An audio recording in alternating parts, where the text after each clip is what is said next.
Business जिसको करना है भाई वो हमारे पास मत आए, जिसको शौक करना है वो हमारे पास आ जाए। माशाल्लाह ज़रूर बोला करें बर्ड्स को देख के, ताकि बर्ड्स को नज़र ना लगे। मार्केट माशाल्लाह बहुत ऊंची उठ रही है। कल तो माशाल्लाह मैं मार्केट गया था तो सारे टॉप के ब्रीडर आए हुए थे कल मार्केट के अंदर, और बजरी का रेट 700 रुपये चल रहा था। ऑर्डर लग गया है, किसे कहते हैं ऑर्डर लगना, या ऑर्डर लग गया है, या एक्सपोर्ट खुल जाना, ये सब एक ही टर्मिनोलॉजी है। बेसिकली कल ऑर्डर का माल पूरा करना था सब लोगों को, तो होगोरोमो का ऑर्डर लगा हुआ है, होगोरोमो रेनबो का ऑर्डर लगा हुआ है। सारा बर्ड जो है वो मुल्क से बाहर चला जाएगा कुछ अरसे के अंदर। जो आप लोग समझ रहे थे ना कि बजरी के रेट गिर जाएंगे या क्या होगा क्या नहीं होगा, तो वो कल की मार्केट ने बता दिया कि हुआ क्या सीन है। बेसिकली अब तो ऑर्डर लग गया मतलब एक्सपोर्ट खुल गई। या एक्सपोर्ट का जो ऑर्डर मिल नहीं रहा था, एक्सपोर्ट तो खुली भी होती है, बेसिकली एक्सपोर्ट का ऑर्डर नहीं मिल रहा होता। तो अब कल जो है वो ऑर्डर क्योंकि मिल गया है, जो बड़े बड़े ट्रेडर्स हैं, जो एक्सपोर्टर हैं, उनको ऑर्डर मिल गया है बाहर से। अब वो जमा कर रहे हैं बर्ड्स, ऑर्डर पे लगा हुआ है बर्ड जमा हो रहा है एक जगह पे, वहाँ से ट्रेड होगा ना, मतलब बाहर मुल्क में एक्सपोर्ट हो जाएगा। अब जो लोग इस चीज़ को समझते हैं उनको पता है कि ये बहुत खुशाइन बात है, बजरी एकदम से शूट कर जाएगा, क्योंकि ज़ाहिर है सारा बर्ड मुल्क से बाहर चला जाएगा। जो बर्ड मुल्क में अवेलेबल होगा वो महंगा हो जाएगा, फिर जो ब्रीड आएगी वो कम आएगी, तो मुल्क में बर्ड महंगा होगा। तो बात यह है सारी। अच्छा, अभी तो एक्सपोर्टर को बर्ड जब मिलता नहीं है ना तो रेट बढ़ा देता है। मतलब तरीक़ेकार क्या होता है, जैसे मिसाल के तौर पर मैं ट्रेडर हूँ जिसको बर्ड एक्सपोर्ट करना है, मैंने ऑनलाइन एक 2-4 कस्टमर से बात करी।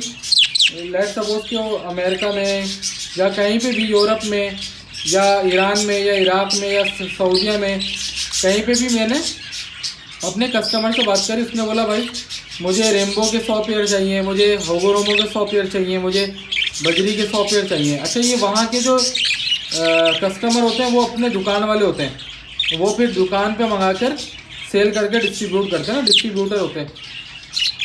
तो यहाँ से वो लोग बर्ड्स मंगाएंगे और उसके बाद वहाँ पे डिस्ट्रीब्यूट करेंगे अपने पास ना, क्योंकि वहाँ पे अभी सर्दी चल रही होगी तो वहाँ पे बर्ड्स की डिमांड हाई हुई भी होगी, हर कोई बर्ड्स मांग रहा होगा, तो उन्होंने पाकिस्तान से मंगाए। अब लेट सपोज कि मेरे पास 100 पेयर रेनबो का ऑर्डर आया हुआ है, तो अब मैं एक्सपोर्टर हूँ, तो मैं सबसे पहले तो अपना दिमाग क्या चलाऊँगा, मैं बोलूँगा यार अभी तो मेरे पास ऑर्डर आया है, अभी तो किसी को पता ही नहीं है। तो मैं क्या करता हूँ, मैंने एक दो अपने दोस्तों को बोल दिया जो मेरे साथ काम करते हैं, मैंने कहा यार रेनबो जमा करो 100 पेयर, ठीक है। तो वो क्या करते हैं, वो चुपचाप से रेनबो के पेयर जमा करना शुरू कर देते हैं। अच्छा, मार्केट में रेनबो सस्ता मिल रहा होता है, मिसाल दे रहा हूँ मैं रेनबो की एग्जांपल लेके आपको इसलिए समझा रहा हूँ ताकि आपको पॉइंट समझ में आ जाए। उन्होंने रेनबो जमा करना शुरू करे। अब रेनबो लेट सपोज उन्होंने मार्केट में जितने भी रेनबो थे लोगों के घरों पे जा जाके 50 पेयर उन्होंने उठा लिए, ठीक है। अब 50 पेयर उन्होंने लेट सपोज उठाया 3000 रुपये के हिसाब से। अब उनको मज़ीद कितना पेयर चाहिए, 50, क्योंकि पेयर 100 पेयर का ऑर्डर लगा हुआ है, राइट। तो 100 पेयर का ऑर्डर जो लगा हुआ है, अब 100 पेयर का ऑर्डर लगा हुआ था, आपने 50 तो चुपचाप से चुपके 3-3 हज़ार में 4-4 हज़ार में जमा कर लिए। अब मज़ीद 50 रह गए। अब खामोशी से जितना काम हो सकता था जो एक्सपोर्टर है उसने कर दिया, खामोशी से उसने जमा करने के जितने बर्ड उसने कर लिए। अब क्या रह गया मामला, अब रह गया मामला ये कि भाई क्या हो गया इसको, हाँ अब ये मामला रह गया कि बर्ड्स 50 पेयर और रह गए। तो वो क्या करेंगे कि 50 पेयर अब वो ओपन अनाउंसमेंट करते हैं, क्योंकि जाहिर है लेट सपोज कि एक हफ्ते बाद शिपमेंट जानी है, अब उनके पास 50 पेयर शॉर्ट है। अब वो क्या करेंगे, पूरी मार्केट में अनाउंस कर दिया उन्होंने, जो बड़े बड़े ब्रीडर्स हैं, जैसे मैं हो गया, आप हो गए, दूसरे लोग हो गए, सबको बोल दिया भाई रेनबो का पेयर ले रहे हैं, ऑर्डर आया हुआ है। अच्छा, 50 पेयर चुपचाप जमा करें। अब 50 पेयर क्योंकि अर्जेंट चाहिए थे, तो उन्होंने क्या करा, अनाउंस कर दिया कि भाई एक्सपोर्ट का ऑर्डर आया हुआ है, सब लोग जमा करके दो। उन्होंने वो मिसाल के तौर पर लेट सपोज मेरे पास आए, मुझे बोला भाई ऑर्डर लगा हुआ है, आप हमें रेम्बो जमा करके दो। मैंने बोला भाई मेरे, अब मुझे भी पता चल गया कि रेम्बो का ऑर्डर लगा हुआ है, तो मैंने बोला भाई मैं रेम्बो का पेयर 10,000 का दूंगा, ठीक है। उन्होंने बोला ठीक है आप हमें 10,000 का दे दो। इसका मतलब है कि जिन्होंने 4-4 हज़ार का दिया वो तो लुट गए, ठीक है। रेम्बो का पेयर तो 10,000 का ये ले रहे हैं। इसका मतलब ये है कि इन्होंने बाहर जो बात की हुई है वो 15,000 तक की या 20,000 तक की हुई होगी। तो उन्होंने क्या करा, मुझसे 10-10 हज़ार के लिए, फिर किसी से 8,000 के लिए, जो जिस तरह से इनसे पटता गया ना, पटाया इन्होंने। अच्छा, क्योंकि सारे 50 पेयर जो थे वो तो इन्होंने 4,000 के हिसाब से उठा लिए, इनका प्रॉफिट तो आ गया।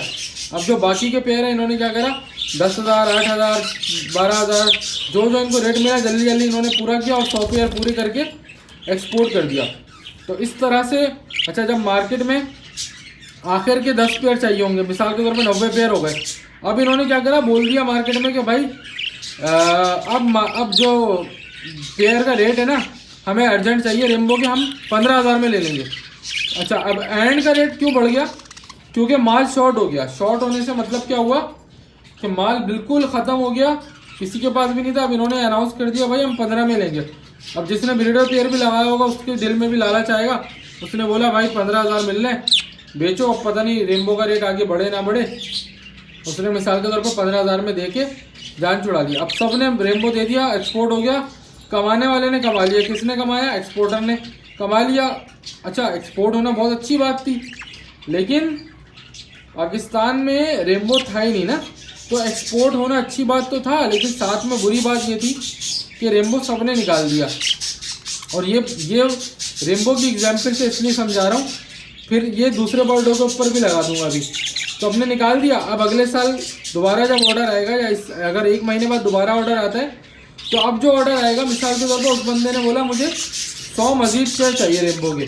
अब हमारा जो एक्सपोर्टर है उसको कंडीशन पता होगी कि भाई पाकिस्तान में मैंने रेम्बो बहुत ढूंढे मगर रेम्बो मिले नहीं, वो उसको मना कर देगा, तो वो ऑर्डर टर्की को दे देंगे या किसी और मुल्क को दे देंगे।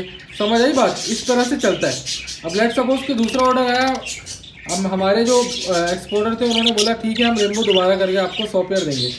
अब जब वो दोबारा 100 पेयर ढूंढने निकले तो उनको एक भी पेयर नहीं मिल रहा। अब उन्होंने अनाउंस करा भाई कि हम, अच्छा पहले उन्होंने 4-4 हज़ार में उठा लिए थे ना, अब उन्होंने अनाउंस कर दिया कि भाई हम 15-15 हज़ार के रेम्बो उठाएंगे। इसका मतलब है कि रेम्बो का असल रेट था 20,000, अब इन्होंने अनाउंस कर दिया। अब जिनके पास रह गया था उन्होंने 15-15 हज़ार में दिया इन्होंने, और अपना उन्होंने ऑर्डर पूरा किया 100 पेयर का, और इस तरह से एक्सपोर्ट हो गई दूसरी भी। तो इस तरह से मैकेनिज़्म चलता है, जब ऑर्डर आता है, ऑर्डर लगता है, एक्सपोर्ट खुलती है, एक्सपोर्ट का कस्टमर माल मांगता है, तो इस तरह से मैकेनिज़्म चलता है।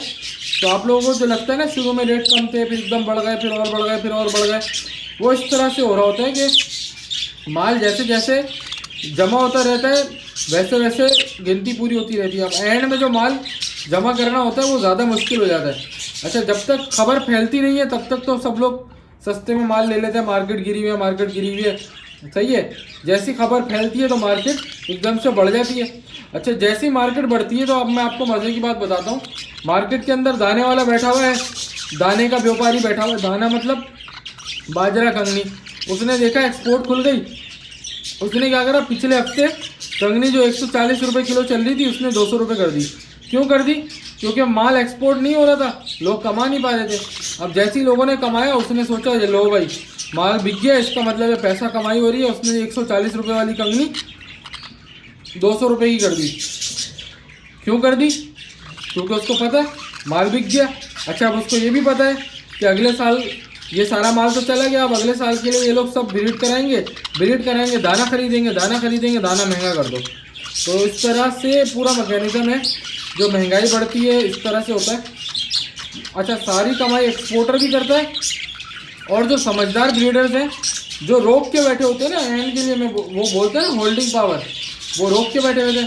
अब मुझे पता है यार रेम्बो है ही नहीं मार्केट में, मैं रेम्बो रोक के बैठूंगा, मुझे पता है एक चीज़ है ही नहीं, रेम्बो होगरोमो इस वक्त मार्केट में है ही नहीं, मुझे पता है। तो जिसके पास भी रेम्बो होगरोमो होगा वो रोक के बैठेगा, और एंड में जब सबसे ज़्यादा रेट में एक्सपोर्टर मांगेगा तो उस वक्त उसको दे देगा। तो इस तरह से रेम्बो की एग्जाम्पल से मैंने आपको समझाया। अब आप इसको होगो के ऊपर लगा लो, अब आप इसको एग्जीबिशन के ऊपर लगा लो, अब आप इसको किसी और बर्ड के ऊपर लगा लो, आपको समझ में आ जाएगी बात। ठीक है, तो लव बर्ड चूँकि एक्सपोर्ट में जा नहीं रहा, क्यों? क्योंकि रबर्ड सबने ब्रीड करा लिया बाहर भी।